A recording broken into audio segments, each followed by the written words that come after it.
পৃথিবীর উন্নত দেশগুলো বাদে অনুন্নত যে দেশগুলা পুরুষ আসলে এককভাবে ইনকাম করে সংসারকে এগিয়ে নিতে পারে না। সংসার যদি না এগোয় সমাজ এগোবে না, বাংলাদেশ এগোবে না। সেই ক্ষেত্রে নারীদেরও কিন্তু অনেক ভূমিকা আছে সংসার পরিচালনার জন্য, সমাজের জন্য, দেশের জন্য।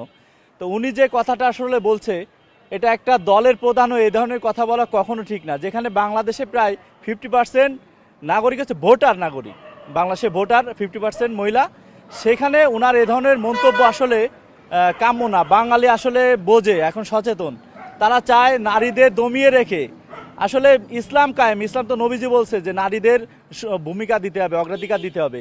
তো উনি নারীদের রেখে দমিয়ে রেখে কিভাবে দেশকে এগোবে? আসলে উনি যেগুলো বলতেছে সকালে একরকম বিকালে একরকম, আসলে এরকম ঠিক হচ্ছে না। ওনার কাছ থেকে এই মেসেজগুলো বাঙালি আসলে বুঝতেছে, ভালোভাবে নিচ্ছে না। উনি এগুলো ঠিক করেনি। তারেক রহমানের কাছে প্রথম যে প্রত্যাশা ছিল সেটা হচ্ছে এই মৃত নগরী খুলনা, যেটা শিল্পনগরী বলা হয়, এই শিল্পনগরীর উনি যে কথাটা সকলকে বলে গেছে যে বিএনপি সরকার ক্ষমতা আসলে প্রথমেই খুলনা যে ডেভেলপ করা হবে, মিলগুলো চালু করা হবে, সচল করা হবে। তো আমরা সবাই খুশি। পাশাপাশি আমাদের আসলে কি বর্তমানে খাবারের জন্য বা যে কোনোভাবে অনেক রুগী, প্রত্যেকটা ফ্যামিলিতে বড় বড় অসুখ নিয়ে আমরা সকলেই আছি।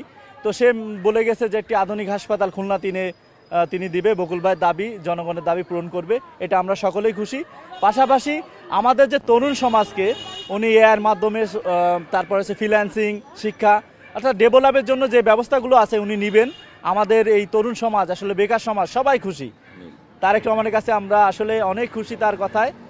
তো সে বাংলাদেশকে এগিয়ে নিতে পারবে, কারণ শহীদ রাষ্ট্রপতি জিয়াউর রহমানের রক্ত যার গায়ে, যে নমনীয় আপসীন নেত্রীর রক্ত তার গায়ে বহমান, সে এদেশকে এগিয়ে নিয়ে যেতে পারবে ইনশাল্লাহ।